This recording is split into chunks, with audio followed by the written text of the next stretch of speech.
Maye Mambok Bassa.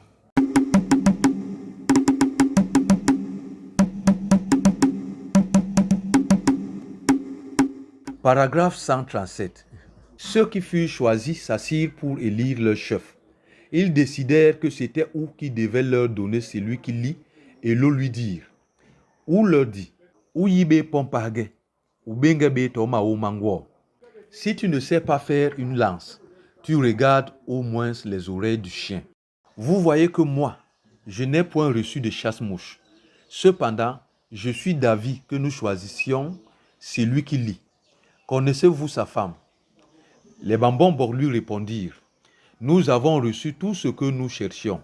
Mais comme nous ne savons où celui qui lit a grandi, c'est pourquoi nous craignons de lui choisir une épouse. Ou dit, notre aïeul est là, et déjà il m'a montré sa femme. C'est pourquoi nous n'avons qu'à demander à notre chef de nous montrer sa femme. Vient-elle de chez nous ou de chez son père? Mangal dit, elle ne vient pas de moi, ni de vous, mais du Père. Les sages poussèrent des cris. Père, c'est toi qui nous as donné la tâche que nous accomplissons et le pouvoir de le faire dans la paix. La paix de ton fils Mangal. Tu as pris la peine de garder ce fils pour nous. Prends la même peine de nous montrer sa femme. Mangal dit, est-ce que vous remarquez que ce qui vous ennuyait a disparu? Ils lui répondirent, nous recevons de bonnes choses que nous n'espérions pas. Mangal dit, croyez-vous du fond de vos cœurs que vous ne verrez plus la tyrannie de Modé? Depuis 10 saisons sèches, qui vous fait ce travail?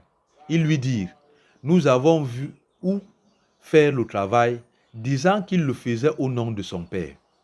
Il leur dit, êtes-vous content de lui? Ils lui dirent, nous lui jouons même de la corne. Paragraphe 138. Il leur dit, est-ce que les devins ne vous parlaient pas? Ils lui dirent, la divination ne parlait que pour Modé. Il leur dit, accepterez-vous de bénir vos enfants quand vous serez vieux? Ils lui dirent, s'ils ont de la sagesse et de la compassion. Il leur dit, si vous bénissez quelqu'un qui ne veut plus suivre ses bénédictions, que lui ferez-vous? Ils lui dirent, nous lèverons alors tous nos chasse-mouches, et il deviendra comme Modé. Car quand son père sut que Modé arrivait, il se cacha. C'est ainsi que nous lui donnerons les chasse-mouches, nous dérobant à sa vue pour ses agissements. À propos du mariage, les Bambambors nous dirent qu'il se termine par un repas et la danse. Il leur dit, est-ce que vous dansez pour attendre votre mère? Comment la bénirez-vous? Ils lui dirent, Père, nous sommes contents de toi pour ton enseignement. On donne un cadeau de félicitations à quelqu'un lorsqu'il danse. Notre joie est cachée pour notre mère et pour toi, notre père. Est-ce que toi, tu as déjà vu notre joie?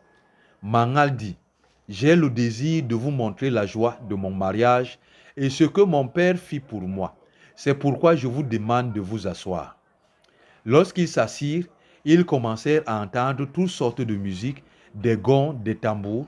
Le vent soufflait, mais il ne pleuvait pas. Tous avaient peur.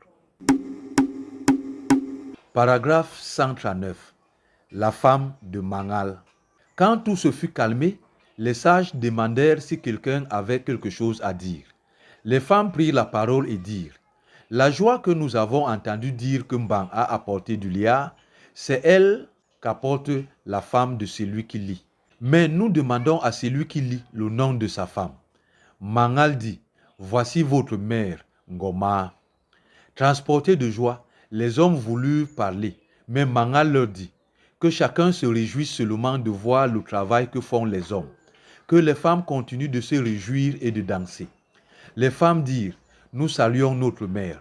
Et le siège que portaient les hommes qui portaient Ngoma se posa par terre, 4 filles se cachant le visage. Elles voulurent s'agenouiller devant elle, mais elle leur dit, ne vous agenouillez pas devant moi. C'est un seul qui est celui qui lit. C'est devant lui que nous nous agenouillons tous. Lorsqu'elle eut dit cela, chaque femme vit une gerbe dans sa main. Elle leur dit, comme le rassembleur des hommes donna aux Bambambors des chasse-mouches, ainsi je vous donne les matoko. La femme aussi a le droit de bénir son enfant pour son travail. Toutes les femmes se levèrent, pleines de joie, et firent entendre des cris. Nous aussi, nous avons reçu le droit de parler dans une assemblée. Ainsi, nous avons reçu une part qui nous convient. Elle leur dit de se taire. Elle dit aussi qu'après cette causerie, les femmes et les hommes s'asseoiraient pour manger. Paragraphe 140. C'est au nom de Kiwom que je m'adresse à la population. La nourriture dont ma mère entretenait des millions de personnes, c'est elle que je suis venu achever aujourd'hui. Elle leur demanda de baisser tous le visage et de fermer les yeux. Elle dit, « Anouette, si c'est toi qui m'as donné à Mangal, c'est lui qui lit, nourris-moi cette foule. » Ceci dit, ils ouvrirent tous leurs yeux et trouvèrent toutes sortes de nourriture, et chacun selon son goût. Elle leur dit, « Il ne vous restait plus qu'un seul jour pour manger, mais c'est vous qui l'avez demandé à celui qui lit. C'est pourquoi ma mère m'a laissé venir chez vous. Ce que vous deviez donner pour ma bénédiction, ma mère vous l'a envoyé. Asseyez-vous et buvez. Vous avez reçu un jour de plus pour votre endurance. De même que ma mère n'a pas dédaigné vos paroles, de même moi aussi je suis venu les tenir. Si vous accomplissez les tâches qui vous ont été données, ou même si vous ne les accomplissez pas, celui qui lit et moi n'allons plus vous quitter avant que notre travail ne soit terminé. » Paragraphe 141. Elle leur donna l'autorisation de manger et de boire. Lorsqu'ils eurent fini, les femmes poussèrent des cris enthousiastes et déclarèrent, « Celui que les Bakouri ont choisi est assis sur le lit du Mbombok. » Des bracelets d'ivoire aux mains, des anneaux aux pieds, des colliers au cou, des chaînettes autour du bassin. Il a un physique de femme, mais les bénédictions d'un homme. Voici l'interdit que nous te donnons. Quand tu es entré, ne sors plus. Nous bénissons aussi ceux qui te gardent. Les hommes dirent, que l'épouse et l'époux se lèvent pour qu'on les lave avec l'eau de ce pays. Les hommes avaient chacun un chasse-mouche, une calebasse neuve et de l'eau. Les femmes avaient des gerbes, matoukou. En l'aspergeant, ils lui disaient, « Vous avez été plantés par Mbang. Personne n'a le droit de vous arracher. Vous êtes venus déjà bénis.